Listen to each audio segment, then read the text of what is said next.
Okay.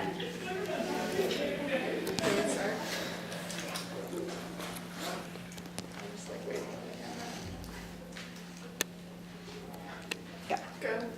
Okay, so our group is NebulAD. We looked at the competition between Pandora and iTunes, and we wanted to figure out, based on like what's happening right now with Pandora, based on what's happened in the past and what we think is going to happen in the future, which one of them will come out on top in the next 5 years. So we wanted to just overview Pandora and iTunes for anybody who doesn't know what Pandora and iTunes are. So Pandora is an automatic music recommendation internet website. It's also an app, and it basically takes into account the music that you have selected in the past, the music that you said that you liked, and the music that you said that you didn't like, based on the station, and recommends and plays more music for you. iTunes is a media player, and it's like a giant music library. They just came out with iTunes Radio to compete with Pandora, which is also a music recommendation website and app. So. I did the history of Pandora, and the history of Pandora, it started off as Savage Beast Technologies. It had 3 founders, Will Glazer, John Kraft, and Tim Westerman. And it created a technology that soon became the Music Genome Project, and the technology used specifications for songs to bring together melodies and everything that goes into a song to help recommend other songs for users to use, and then it would be used for a new song. So when the person would pick a song to go to next, it would be similar to what they wanted to do. Okay. In the Music Genome Project, there's a musicologist, and that person actually goes through hundreds of thousands of songs, and they are usually people who are strong in music theory. So they are hired by the company, and they go through songs every single day to try to make sure that each channel is picking songs that are right for the listener. After Music Genome Project was created, they had a venture capitalist who actually decided to rebrand the whole thing and make it so that actual consumers could use the product, and that's what became Pandora Radio. In 2006, Pandora was launched, and for 2 years, it was kind of just web-based. You could go onto the website and use Pandora, but in 2008, when everything with smartphones and Apple came alive, they created the app, and that's where Pandora has become the strongest now, because everyone uses their apps on their phones. And from there, it went to not just Apple iPhones, but Androids and Galaxies.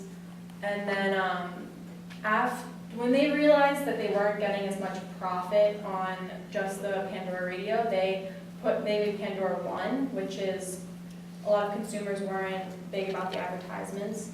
So they would pay $3.99 to get no advertisements, and then they would also get unlimited skips. So that created Pandora One in 2009. And over the years, they've used that, plus the advertisements, to get the revenue.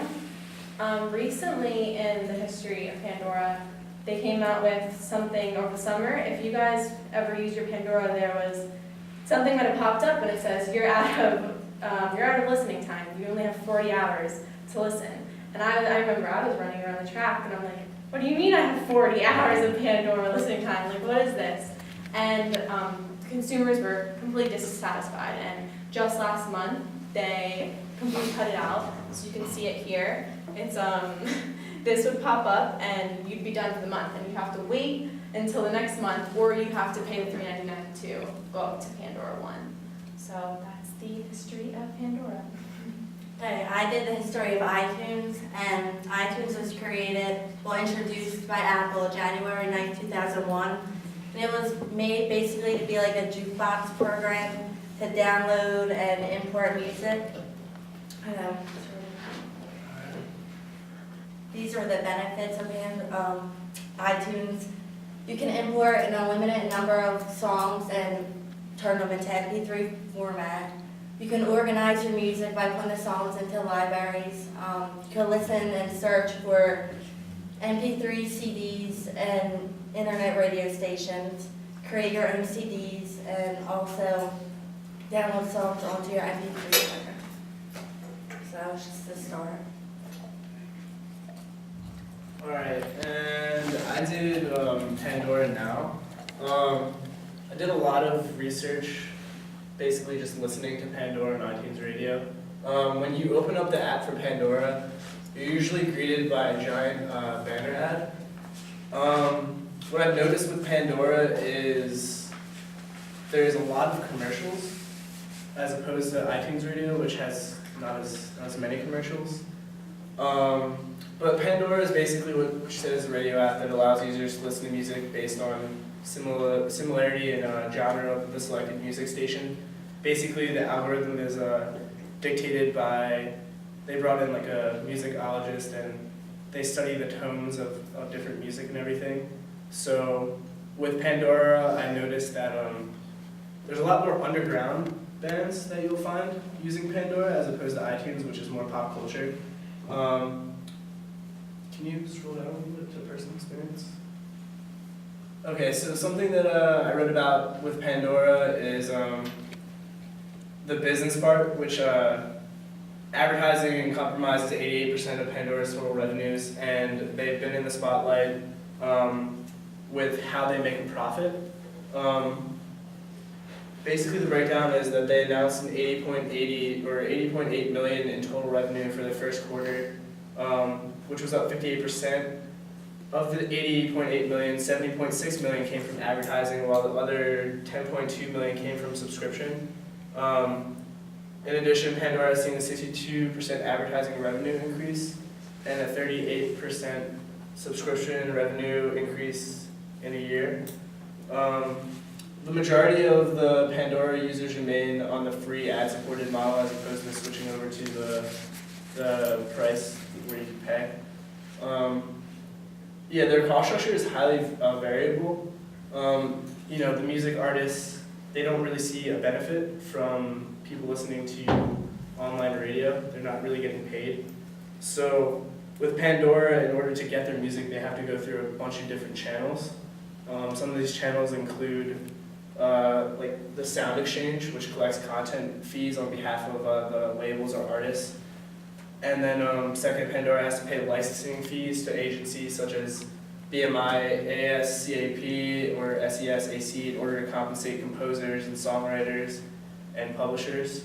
Yeah, so basically, can you scroll a little bit more to that graph? So yeah, Pandora's, their main profit is through advertising. So I put these graphs of just to give you an idea of how much this market is increasing in profit. In 2010, the mobile ad market was only at 0.6 billion, and now in 2012 it's a $3.4 billion market. So just want to fill you in on that. And yeah. Okay, so I did iTunes today, and going off what Olivia said, since it was created in 2001, the concept pretty much has stayed the same. I'm sure like most people are familiar with the features. It was thought of as like a modern day jukebox where you could burn your CDs into your music library, and you could just house all your music on there. But then in 2003, the iTunes Store was created, and that ultimately became the biggest online music vendor. And it houses over 28 million songs, and it's obviously the #1 music store in America. And it also, aside from music, gives a large selection of TV shows, apps, podcasts, and even books, and movies too. So it like markets more than music. It's like a whole bunch of things.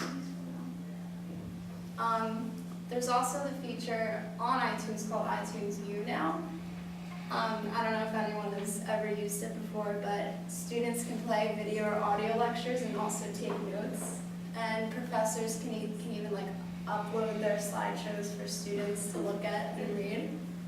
So it shows how Apple's marketing to like a different market other than just like music listeners.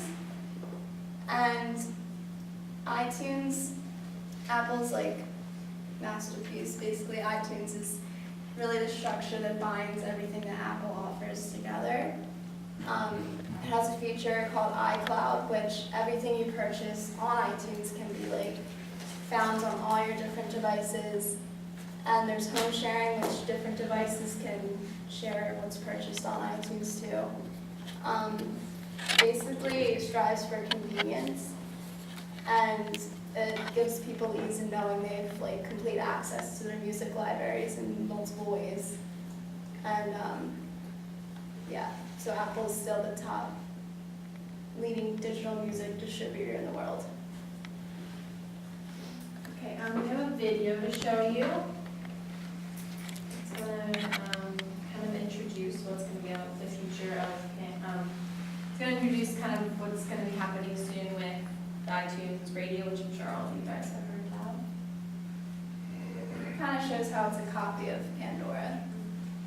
Jake, if Steve Jobs were alive, he would strangle Tim Cook. I mean, this is borderline embarrassing what's going on. You realize that about 2 years ago, just over 2 years ago, before Steve Jobs died, he did one of the best presentations we have ever seen from him. He put up a slide on the screen that said, 2011, the year of the copycats. And he had Samsung and BlackBerry and Hewlett-Packard on there, and he talked about how they're all just copying Apple's innovation, and it was true. And to a certain extent, it still is true. But iTunes Radio is a Pandora knockoff.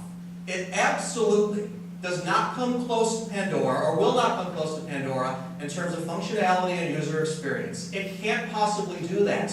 Pandora's a 13-year-old company. For nearly a decade, they've been collecting your music preferences, your habits. They've been collecting all this data that makes the radio experience better.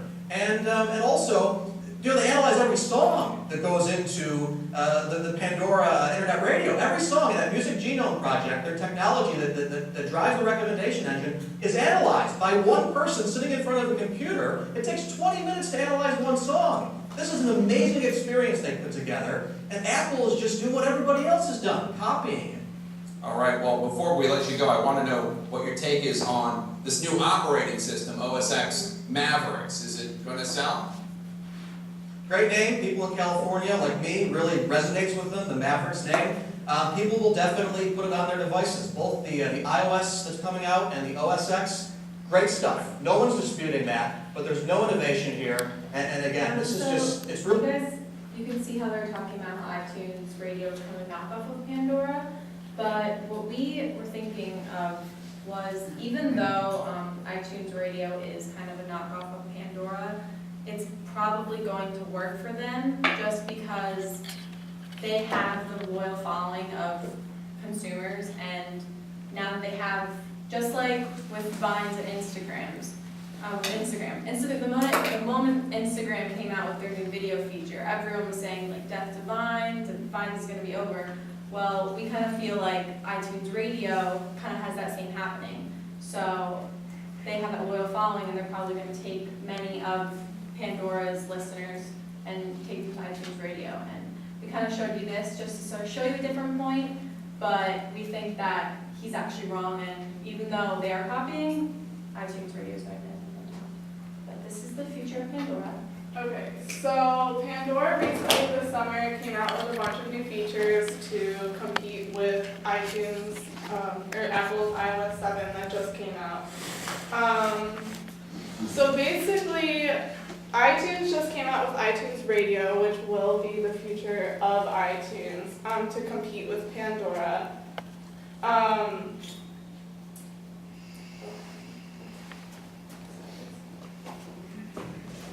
So they came out with iTunes Radio, and this is basically the competition for Pandora. Sorry, I'm totally blanking on my nerves.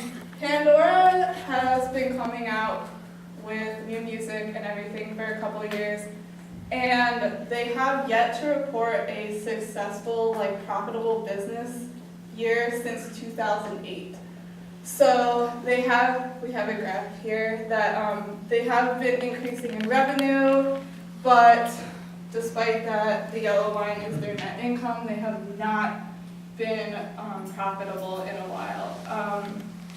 They did have recent legal success with the copywriting issues and things like that, but basically iTunes Radio has come out with a substitute for Pandora, so we think that based on that, that will fall kind of in the crack.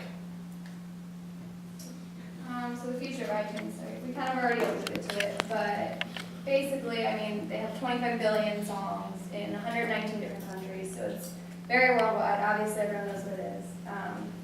The thing with Apple and iTunes is they're like continuous innovation, I think, that keeps them on top. And with the iTunes Radio, they kind of saw a gap around their 10-year anniversary in 2009 because they didn't have a radio streaming software up until this point. And I think Apple's always kind of looking for that next loophole to fill to keep them on top. So they're kind of growing and changing with the people and with what they want. So after 3 days of its launch, iTunes Radio already had 11 million users, and that was weeks ago. So today I'm sure it's much higher than that. So you can see just how effective it is and how their new products and their new services are almost always successful in the way they do them. And Pandora's already kind of experienced a big loss in revenue, a big loss in users, and throughout the research you can see they're admitting like they're a credible concern and they are worried about how it's going to affect them. And up to this point it's been negative. So we're basically saying that iTunes, even though it is a little bit of a copycat, it's credible, it's innovative, and they're going to end up on top. So here we have a video of the introduction to the iOS 7, which includes the iTunes Radio.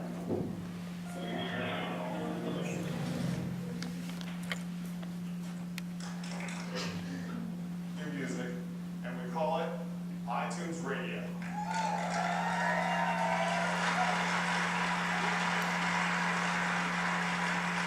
And here's what it looks like. It's built right into the music app. But rather than tell you about it, I'd love to show it to you.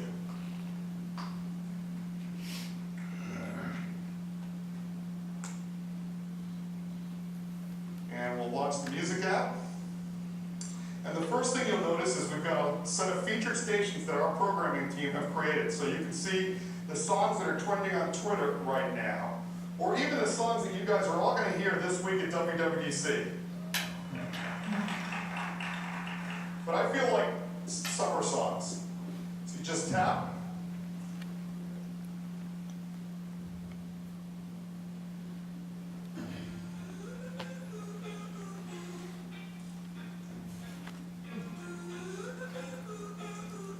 And once you have a station you love, you can just tap the eye, and you can share it with a friend, or even create a new station based on this artist or song. I can easily skip to see what's the next song.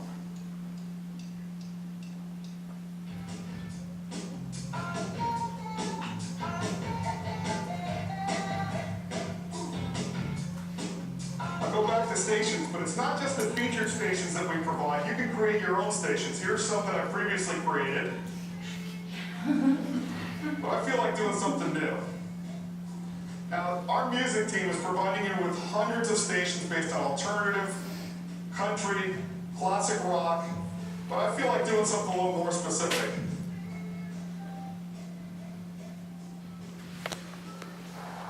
How about some Led Zeppelin?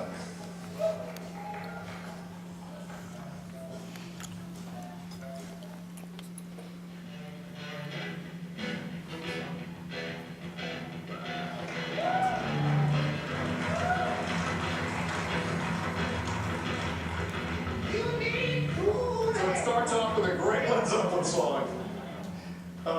Let's go ahead and see what else is on this station. And a great thing is I can always modify the station. I can just tap the star, and I can say play more songs like this, or never play this song or add it to my wish list. Now I like this, so let's play some more songs like this. Now, another great feature of iTunes Radio is it keeps track of all of the songs that you're listening to across all the stations, all your devices, and you can get to them by just tapping history. You can see them all here, you can preview and buy right from there, and that's iTunes Radio.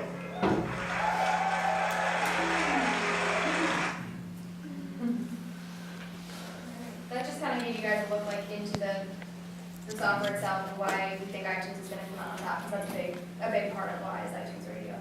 So yeah, in conclusion, we believe that iTunes Radio will be on top in the future. They're a worldwide market, whereas with Pandora, you're only allowed to stream it in 3 different countries. The United States is one of them. Yeah, so with iTunes, in that video where the dude was blasting Pandora Radio, saying that they've been gathering music information for the past 13 years. iTunes has been gathering your information for as long as you've been using it with Genius, so they're gathering your information. iTunes also has more, it's more connected with the artists, the music artists. People trust iTunes more than they trust Pandora, which is another reason why we think it'll prevail. In addition, based on this infographic, this is an infographic on how many people want, like what is the most desired phone. Even though Android is at 42% of the market, iTunes is at, or the Apple iPhone is at 30%, or 20% have it in Android if you go up a little bit. I think 42% have it, but the iPhone has more of a want. So people want the iPhone more than they want the Android phone. So when you get the iPhone, and the iTunes is already built into the phone, with the launch of iOS 7, they now implemented the iTunes Radio right in the app. So you don't have to go to the App Store and purchase Pandora to get your music, because it's just built in, it's put right in front of your face, which is more of an incentive for the users to just accept that as a radio station, as opposed to going to the App Store and wasting time to get another radio station. So with all that in mind, we just think it makes sense that iTunes Radio will beat out Pandora in the future.